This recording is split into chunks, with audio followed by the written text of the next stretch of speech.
السلام علیکم ورحمۃ اللہ وبرکاتہ۔ بسم اللہ الرحمن الرحیم، نحمده ونصلی ونسلم علی رسول الکریم، اما بعد فاعوذ باللہ من الشیطان الرجیم، بسم اللہ الرحمن الرحیم۔ رب اشرح لی صدری ویسر لی امری واحلل عقدۃ من لسانی یفقہوا قولی، رب زدنی علما، رب یسر ولا تعسر وتمم بالخیر وبک نستعین، آمین یا رب العالمین۔ سورۃ الجاثیہ آیت 12 سے لے کے انشاءاللہ تعالی 21 تک ہم پڑھیں گے۔ اعوذ باللہ من الشیطان الرجیم، بسم اللہ الرحمن الرحیم۔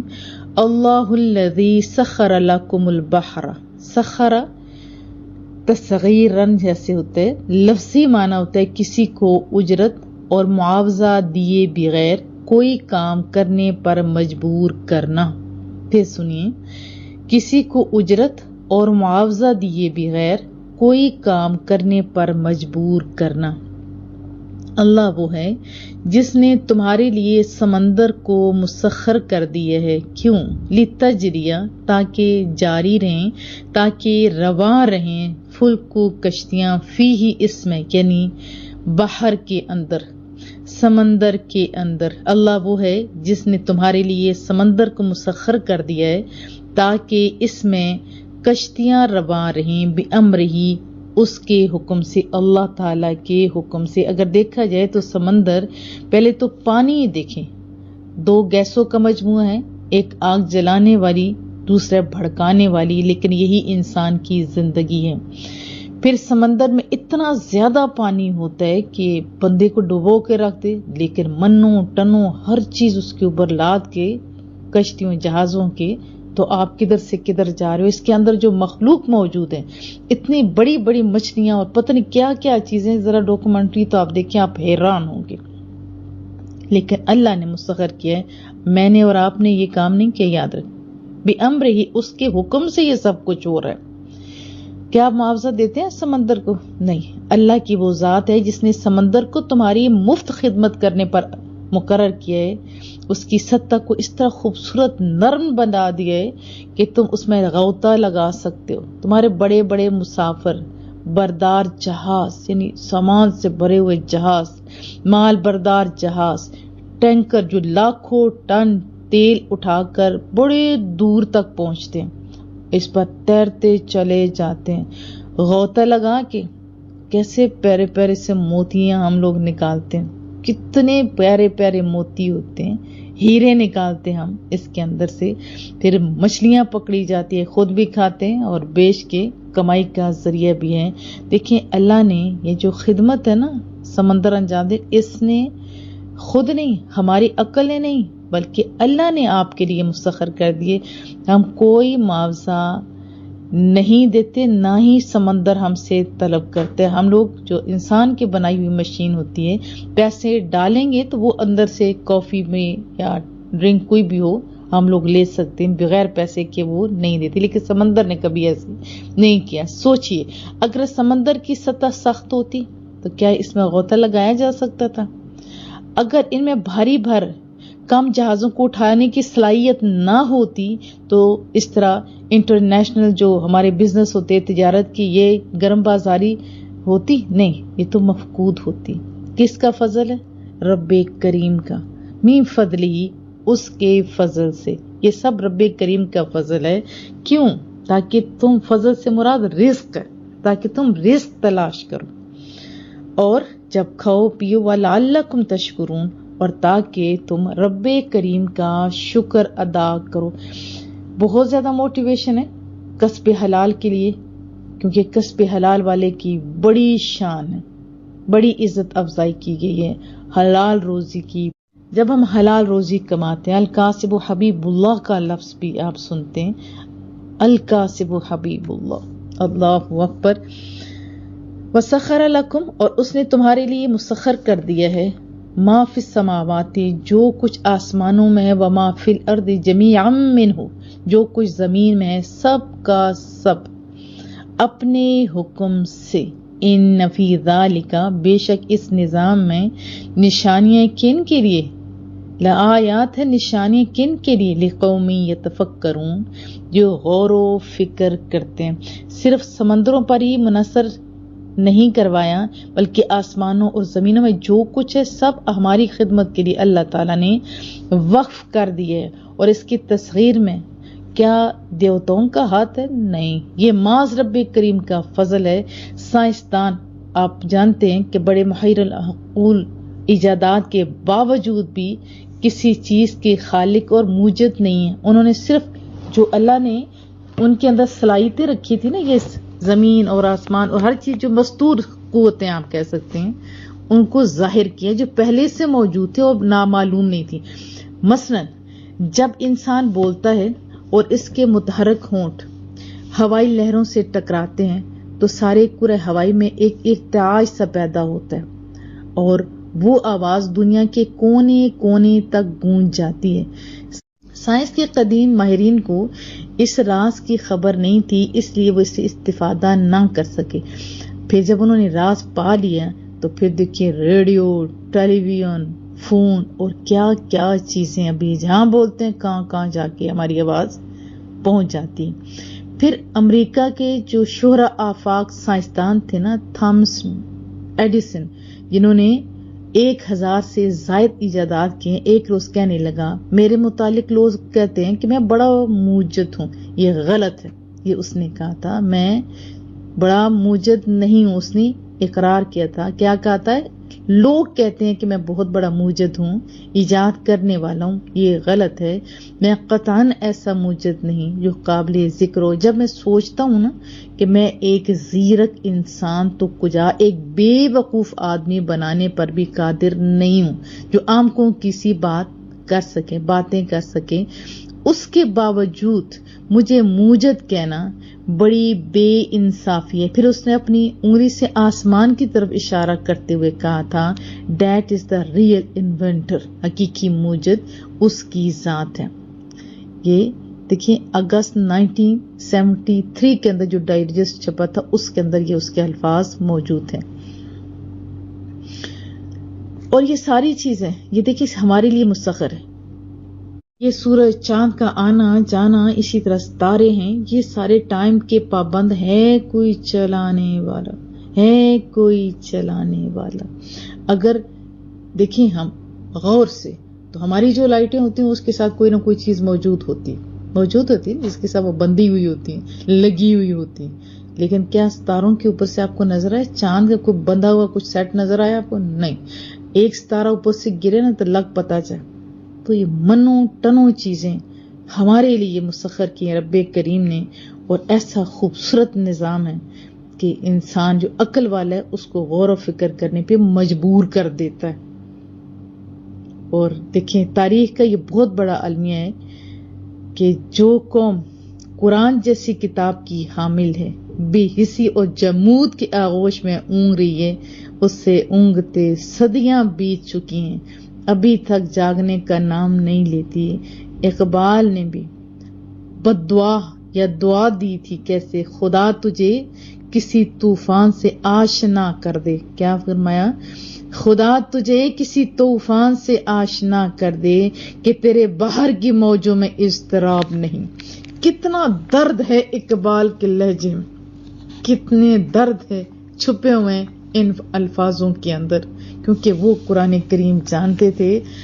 آج اے آئی کی وجہ سے روبوٹ بھی بن گئے، سب کچھ بن گیا، مسلمان کا کہاں نام موجود ہے؟ یہ کام تو غور و فکر کرنا، یہ سب کچھ چیزیں جو ہمارے لیے کام کر رہی ہیں، ان کے اندر سے جو چھپے ہوئے فوائد ہیں وہ ظاہر کرنا ہماری ڈیوٹی تھی۔ ہم پیچھے رہ گئے۔ دیکھیں چیزوں سے غور و فکر کر کے ہم نے رب تک پہنچنا ہے، لیکن رب کی ذات میں آپ نے غور و فکر نہیں کرنا، کیونکہ ایمان کا خطرہ ہے۔ رسول اللہ صلی اللہ علیہ وسلم نے چیزوں پر غور و فکر کیا بار بار فرمایا، لیکن رب کی ذات پر نہیں، اور یہ بھی فرمایا کہ زیادہ نہیں سوچنا، ایمان کا خطرہ بھی، اور یہ بھی حدیث طیبہ کا مفہوم ہے۔ رسول اللہ صلی اللہ علیہ وسلم نے فرمایا کہ شیطان آپ کو مثلا پوچھتا ہے کہ زمین کس نے بنائی؟ ظاہر بندہ کہتا ہے اللہ نے۔ آسمان کس نے بنایا؟ اللہ نے۔ لیکن پھر جب وہ آخری سوال چھوڑتے تو انسان کو گمراہ بھی کر سکتے ہیں. کیسے؟ کہ اللہ کو کس نے بنایا؟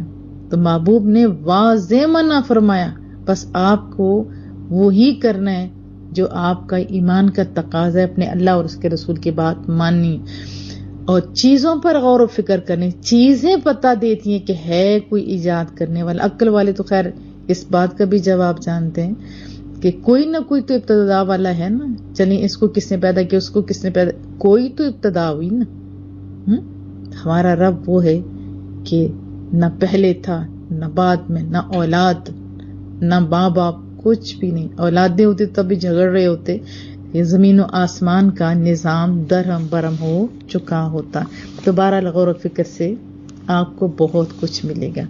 قل فرمائیے للذین آمنوا، ان لوگوں کو جو ایمان لائے. کیا محبوبہ آپ اہل ایمان کو فرمائیے یغفروا، درگزر کرتے رہے. کیا کرتے رہے؟ درگزر. درگزر کی تلقین کی جا رہی کہ کفار جنہیں اللہ کے عذاب کا کوئی خوف نہیں، وہ تمہیں اذیتیں دیں گے، دکھ دیتے ہیں، تم سے الجھنا شروع کر دیتے ہیں، انتقام لینے کے درپے نہ ہو جانا. عفو درگزر سے کام لو، تمہارا مقام بہت اونچا ہے، تمہیں یہ زیبا نہیں رہا ان کی سزا کا معاملہ تو اسے اللہ کی سپرد کر دو. وہ ہر چیز پر قادر ہے، ظاہری بات نہیں، ہر چیز کا علم ہے اسے، وہ حکیم بھی ہے. جب مناسب ہوگا نا تو وہ ان دشمنوں کے اوپر اپنا شکنجہ کس دے گا. اہل ایمان کو کیا فرمایا؟ اگنور. آپ کو میں کہوں گی منہ لگا کے بیٹھ جانا، اپنی صلاحیتوں کو ضائع کرنا غلط ہے. یہ کفار کا طریقہ تھا، وہ خواہ مخواہ کے الجھایا کرتے تھے مسلمانوں کو، اور آج وہی کام وہ لوگ کر رہے ہیں جو کھلونا بنے ہوئے ہیں، جو اپنی طرف سے عقل کے اندھے بے وقوف لوگ ان لوگوں کو تنگ کریں جن کے پاس بہت زیادہ علم ہے. جب عوام اکٹھی ہوتی ہے خواہ مخواہ کے عجیب و غریب سوالات کیے جاتے ہیں، کیونکہ ان کو سکھائے جاتے ہیں یہ سوال کرنا، یہ سوال کرنا، ٹاپک سے ہٹ کے سکھائے جاتے ہیں. مراد کے مدعا کیا ہوتا ہے؟ خراب کرنا. تو علماء کرام کو غصہ آ جاتا ہے، انسان ہے نا وہ، غصے کی وجہ سے پھر کیا ہوتا ہے، ان لوگوں کے ہاتھ میں ویک پوائنٹ لگ جاتا ہے، پھر ویڈیوز بنتی ہیں، پھر لوگوں کو سنوائی جاتی ہیں، اس طرح ان سے بدظن کیا جاتا ہے. تو میں سب سے یہ ریکویسٹ کروں گی علماء کرام سے کہ آپ لوگ بڑی شان والے ہو، اپنے کام سے کام رکھیں، لوگوں کی اصلاح کی طرف توجہ دیں اور ان کا اللہ پہ چھوڑ دیں. میں یہ نہیں کہتی ہوں کہ بالکل ہی آپ کام نہیں کریں اور کسی کے سوال کا جواب نہیں دیں، کوشش کریں، اصلاح کی بھی کوشش کریں، لیکن جو اصلاح چاہتا ہو، جو اصلاح چاہتا ہو آپ اصلاح کی کوشش کریں گے، اللہ آپ کو بہترین ریوارڈ دے گا. وہ لوگ غلط کام کریں گے اللہ ان کو ضرور پکڑے گا. امید ہے آپ سب سے جو میری گزارش ہے آپ نے اس کو سن لیا ہوگا، اور اسی طرح عوام سے بھی گزارش ہے کہ عقائد کے اوپر جو حملے کرتے ہیں وہ ظالم لوگ، ان کی باتوں میں بھی آپ نے نہیں آنا. آپ صحیح العقیدہ لوگ ہو، صحیح والے لوگ ہو، آپ علم کی طرف توجہ دیں، اللہ آپ کو کامیابیاں دے. محبوبہ اہل ایمان کو فرمائیے کہ ان لوگوں سے درگزر کرتے رہیں، یغفروا، درگزر کرتے رہیں، للذین، ان لوگوں سے لا یرجون ایام اللہ، جو اللہ کے دنوں کی امید نہیں رکھتے. مراد کیا ہے؟ مراد یہ ہے کہ ماضی کے اندر زمانے جاہلیت میں جنگیں لڑی گئی، خون بہایا گیا. اسی طرح عذاب بھی مراد ہے، عذاب بھی مراد ہے، جو اللہ تعالیٰ کے عذاب سے نہیں ڈرتے. ٹھیک ہے، لیجزیہ، تاکہ اللہ بدلہ دے قومن، ہر قوم کو، بما کانوا یکسبون، جو وہ کیا کرتے تھے. اللہ تعالیٰ خود بدلہ دے ہر قوم کو جو وہ کیا کرتے تھے. آپ ایسے بھی ترجمہ کر سکتے ہیں، مومنوں سے کہہ دیجئے کہ جو لوگ اللہ کے دنوں کی یعنی جو اعمال کے بدلے کے لیے مقرر ہیں توقع نہیں رکھتے، ان سے درگزر کیجئے تاکہ ان لوگوں کو ان کے اعمال کا بدلہ دے. من عمل صالحا لنفسی، جو نیک عمل کرتا ہے بس وہ اپنے بھلے کے لیے کرتا ہے. قرآن کریم میں بارہا یہ لفظ آیات مفہوم یہ موجود ہے کہ جو بھی بھلے کا کام کرتے وہ اصل میں اپنے فائدے کے لیے کرتے. ومن اساء فعلیہا، اور جو برا کام کرتے اس کا وبال اسی پر ہوتا ہے، کسی دوسرے پر نہیں، اسی پر ہوتا ہے. ثم الی ربکم ترجعون، پھر اپنے رب کی طرف تمہیں لوٹایا جائے گا. اچھا کام کرتے ہو آپ کو بھی فائدہ ہوتا ہے، اور آپ کے والدین کو بھی فائدہ ہوتا ہے، اور آپ کی اولادوں کو بھی فائدہ ہوتا ہے. سورۃ الکہف کھول کے دیکھیے تو اسے، وہ جو دیوار والا معاملہ تھا، خزانے والا. اسی طرح سورۃ البقرہ کے اندر بھی دیکھیں، وہ جو بچے کو مارا گیا سورۃ الکہف کے اندر، وہ بھی تو دیکھیں. نیک اور صالح والدین، اسی طرح صالح اولاد، بڑے خوش نصیبی کی بات ہوتی ہے. محبوب کریم کا بھی فرمان ہے نا کہ آپ جب چلے جاتے ہو سارے اعمال کا حصہ سلسلہ منقطع ہو جاتا ہے سوائے نیک صالح اولاد کے، اور یا کوئی آپ نے اچھا کام کیا ہو یا نافع علم ہو، وہ آپ کو فائدہ دیتا رہتا ہے. وَلَقَدْ آتَيْنَا بَنِي إِسْرَائِيلَ الْكِتَابَ، بے شک ہم نے بنی اسرائیل کو کتاب دی تھی، تورات دی تھی اللہ تعالیٰ نے. اہل کتاب ہونا بڑی شان ہے. تورات ملی تھی ان کو، والحکم، اور حکومت بھی تھی، حاکم بھی تھے.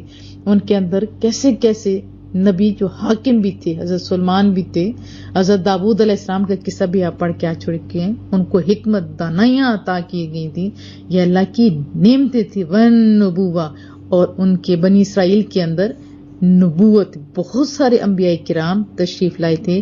وَرَزَقْنَاهُم مِّنَ الطَّيِّبَاتِ، اور ہم نے ان کو پاکیزہ رزق دیا تھا، من و سلوہ ان کو ملا تھا. فرعون جب ڈوب گیا، وہ سارے خزانے جتنے بھی تھے، وہ باغات، سب کچھ ان بنی اسرائیل کو مل گئے تھے.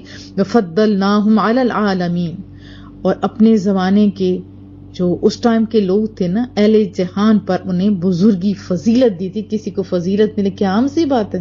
نہیں. آج رسول اللہ کی امت کو، آپ کو، مجھے یہ فضیلت حاصل ہے. ہم کہاں پہ کھڑے؟ ہمارے پاس بھی قرآن کریم ہے، ہم کہاں پہ کھڑے؟ لمحہ فکریاں ضرور ہے. آتیناہم بینات من الامر، اور ہم نے انہیں دین کے معاملے میں واضح دلائل دیے. کوئی ڈھکی چھپی بات نہیں تھی، کوئی کچھ بھی نہیں تھا، سب کچھ کلیئر تھا. واضح دلائل ان کے پاس موجود تھے. ان کو چاہیے تھا کہ آپس میں سیٹ رہتے. اللہ کہتے ہیں انہوں نے ایسا نہیں کیا. فَمَخْتَلَفُوا إِلَّا مِن بَعْدِ مَا جَاءَهُمُ الْعِلْمُ، بس آپس میں انہوں نے جھگڑنا شروع نہیں کیا مگر اس کے بعد کہ انہیں حقائق کا صحیح علم آ گیا. کیوں کیا پھر؟ بغیوں بینہم، ماز باہمی حسد اور اناد کے باعث رسول اللہ کو کیوں نہیں مانا گیا؟ ان کی کتابوں میں موجود تھا، وہ پہچانتے تھے رسول اللہ صلی اللہ علیہ وسلم کو. قرآن کریم کے اندر موجود ہے، ایسے پہچانتے تھے جیسے اپنے بچوں کو پہچانا جاتا ہے. کیوں نہیں مانا؟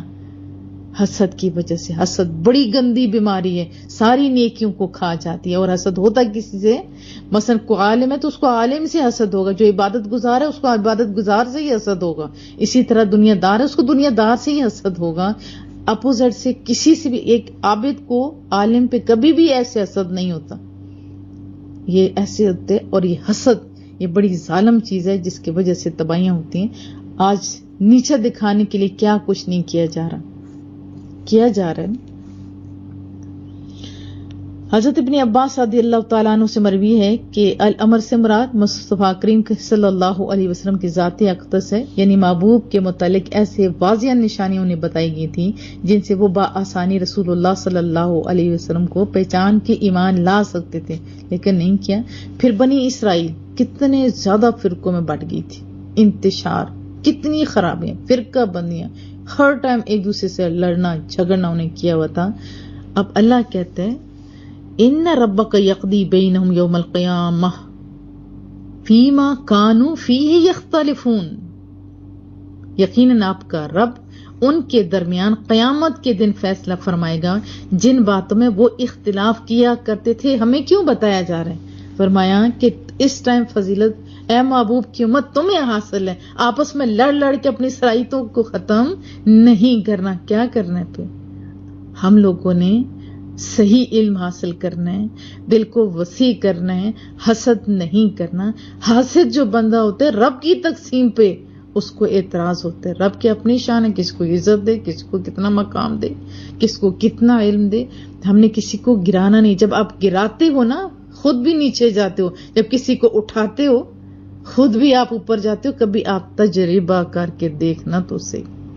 ثم پھر جعلنا کا ہم نے آپ کو پختہ کر دیا، کس میں؟ علی شریعہ، صحیح راہ پر. پھر ہم نے آپ کو صحیح راہ پر پختہ کر دیا، من الامر، دین کے معاملے میں. پیچھے بھی کیا تھا؟ وآتیناہم بینات من الامر. یہاں پہ کیا ہے؟ امر سے مراد دین کا معاملہ ہے. لغت میں شریعت نہر یا دریا کے اس مقام کو کہتے ہیں جہاں لوگ بآسانی بیٹھ کر پانی پی سکتے ہیں، غسل کر سکتے ہیں، یعنی اپنی سہولت کے کام کر سکتے ہیں، اس کو کہا جاتا ہے شریعت. اسی طرح وہ راستہ جو منزل کی طرف لے جاتے اس کو عربی میں شارع کہتے ہیں. یہاں شریعت کا معنی یعنی وہ عقائد، عبادات اور معاملات جو اللہ نے اپنے بندوں کے لیے مقرر فرمائے ہیں، جن کی پابندی سے وہ اپنے مالک کے شکر گزار بندے کہلا سکتے ہیں، اور ان کا وجود ان کے اپنے لیے اور سارے معاشرے کے لیے برکت کا باعث بنتا ہے، اس کو کہیں گے شریعت. ہماری دین محمدی صلی اللہ علیہ وسلم ہماری اپنی شریعت، ہمارے اپنے طریقے، ہماری اپنی رائے، ہمارا ہر کام واضح کلیئر سب کچھ. فَأَتْبِعْهَا، بس آپ اس کی پیروی کیجیے. کس کی؟ شریعت کی آپ پیروی کیجیے. وہ لوگ تو حسد کی وجہ سے بہت سارے حصوں میں بڑھ گئے تھے نا، ٹھیک ہے، وہ اس قابل ہی نہیں رہے کہ وہ دین کا کام کر سکتے، وہ اس قابل ہی نہیں رہے تھے. اب اللہ نے ہم کو دین کے معاملے میں واضح شریعت عطا کی ہے، اس میں کوئی نقص نہیں. دین و دنیا کی تمام بھلائیاں ضرورتیں اس میں موجود ہیں، اور اس پر عمل کرنے والا فرد ہو یا امت فلاح دائرین کے شرف سے مشرف ہوگا. تو اے میرے محبوبہ، اب آپ پر فرض ہے، اللہ کہتا ہے کہ آپ اس کی پیروی کریں. کس کی؟ شریعت کی. وَلَا تَتَّبِعْ أَهْوَاءَ الَّذِينَ لَا يَعْلَمُونَ. احوا خواہشات کو کہتے ہیں، اور ان لوگوں کی خواہشات کی پیروی نہ کیجیے جو بے علم ہے. آپ قطعاً ان کی طرف نظر التفات نہیں کریں گے. ثابت قدمی، استقامت کے ساتھ آپ آگے بڑھتے جائیں گے. جس ذات نے آپ کو جامع شریعت عطا فرمائی ہے وہ علیم ہے، وہ خبیر ہے. اور اعتراض کرنے والے جاہل نفس پرست ہیں. اگر علیم و خبیر کی واضح ہدایات پر ان جاہلوں کی نفسیانی جو خواہشات ہیں ان کو ترجیح دی گئی تو رزلٹ کیا ہوگا آپ جانتے ہو، واضح. یاد رکھو، اگر آپ نے ایسا کیا اور اللہ تعالیٰ کی نظر لطف و کرم سے محروم کر دیے گئے تو پھر اس کے غضب سے دنیا کی کوئی طاقت میں بچا بھی نہیں سکتی. ٹھیک ہے، انہم لن یغنوا عنک من اللہ، یہ لوگ ہیں اللہ کے مقابلے میں آپ کو قطعاً کچھ فائدہ، شیئن کچھ فائدہ نہیں دیں گے. وَإِنَّ الظَّالِمِينَ، اور بلا شبہ ظالم، بعضهم اولیاء بعض، بلا شبہ ظالم لوگ ایک دوسرے کے دوست ہیں. واللہ ولی المتقین، اور اللہ تعالیٰ پرہیزگاروں کا دوست ہے. آزادی کے بعد سے لے کے ابھی تک ہم کبھی یورپ، کبھی امریکہ، کبھی کس کی باتیں کر رہے ہوتے ہو، فریفتہ ہیں، کبھی ان کی تہذیب کے، کبھی تمدن کے، پتہ نہیں کیا، ان کے اشاروں پہ ہماری سیاست چل رہی ہے. کتنے سال ہو گئے، اور امیر طبقہ امیر سے امیر طرح ہو گیا. چند لوگوں کے اندر دولت آ گئی، باقی ساری قوم غریب سے غریب تر ہو رہی. ساری پالیسیاں، ان کے اثرات دیکھیں کیسے خطرناک ہیں. اور ہم کیا کر رہے ہیں؟ اپنے آپ کو ہی کوسنا شروع کر دیا نا ہم نے. لیکن بدقسمتی کیا ہے، اگر پہلے ہم لوگ لندن، واشنگٹن ہمارا مرکز عقیدت تھا، تو اب ماسکو ہمارا قبلہ حاجات بنتا جا رہا ہے. کبھی یہ غلط ہے. ہمارے موجود قائدین ہمیں کدھر دھکیل رہے ہیں؟ سوشلزم کی، بے حیائی کی طرف. کاش ہمارے اندر بھی کوئی ایسا مرد حضرت عمر جیسا پیدا ہوتا، ایسا حکمران پیدا ہوتا جو قرآن کریم کے بتائے ہوئے نظام پر عمل پیرا کر دیتا. اسلام کا دیکھیں وہی نظام ہے جب رسول اللہ نے لائے عمل کیا، رائج کیا، تو عرب کی وہ والی بستیاں ایسی ہو گئیں، لوگ ایسے ہو گئے، دنیا ان پر رشک کرنے لگی. ایسا ہی ہے نا. کاش ہم بھی وطن عزیز کے اندر ہم اسلامی نظام قائم کریں. ہم کب تک لوگوں کی دوسرے لوگوں کی طرف دیکھتے رہیں گے، دوسرے رولز کو دیکھتے رہیں گے، کب تک ٹھوکریں کھاتے رہیں گے؟ اپنے نبی برحق کے دامن رحمت کو چھوڑ کر اغیار کے سایوں میں پڑے رہیں گے کب تک؟ اس انقلاب کے لیے ضروری ہے کہ قوم میں فکری اتحاد بھی ہو، قیادت اتنی جاندار اور نور ایمان سے مالا مال ہو کہ مخالفین کی غوغا آرائیاں کوئی اہمیت کی حامل نہ ہو، کسی کی جرت نہ ہو۔ علامہ اقبال نے فرمایا تھا نا، قافلہ حجاز میں ایک حسین بھی نہیں، قافلہ حجاز میں ایک حسین بھی نہیں۔ حضرت امام حسین کے اسوے پر ہم لوگ چل رہے نہیں، ہم کچھ کر رہے نہیں۔ وہ علم والے لوگ تھے، وہ عمل والے لوگ تھے، وہ جرت والے لوگ تھے، وہ ہمت والے لوگ تھے۔ اور ہم جو حرکات کر رہے ہیں، نیٹ سے میں دیکھتی ہوں، محرم آتا ہے تو ایک دفاع کر رہا ہوتا ہے اور دوسرا پتہ نہیں کیا کر رہا ہوتا ہے، ایسے اپنے آپ کو مار رہے ہوتے ہیں۔ خود کو مارنے والے کہاں دوسروں کے لیے کچھ کر سکتے؟ اللہ ہدایت دے ہم لوگوں کو۔ ھذا بصائر للناس، یہ بصیرت افروز باتیں ہیں، بصائر للناس ہیں، سب لوگوں کے لیے بصیرت افروز باتیں ہیں، اور باعث بہدی و رحمہ، باعث ہدایت اور رحمت ہے۔ کس کے لیے؟ لقوم یوقنون، ان لوگوں کے لیے جو یقین رکھتے ہیں۔ ام حسب الذین، کیا ان لوگوں نے یہ خیال کر رکھا ہے، اجترحوا، ارتکاب کرتے ہیں، سیئات، برائیوں کا، اجترحوا، جیم را ہاروٹ ورڈ ہے، لفظ جیسے جراح، مجروح، آپ جانتے ہیں الجروح و قصاص، اور سب زخموں کا اسی طرح بدلہ ہے۔ زخم کے ساتھ تشبیہ دے کر گواہ پر بحث کرنے کو بھی جرح کہا جاتا ہے، کہتے ہیں نا جرح کرے، کہہ رہے اسی طرح جارحہ کہا جاتا ہے جو چیرنے پھاڑنے والے جانور ہوتے ہیں، جوارح اس کی جمع ہے۔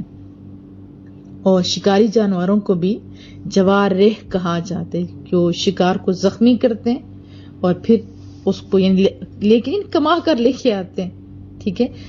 تو وما علمتم من الجوارح مکلبین، اور وہ شکار بھی حلال ہیں جو تمہارے شکاری جانوروں نے پکڑا ہو، جس کو تم نے سدھار رکھا ہے۔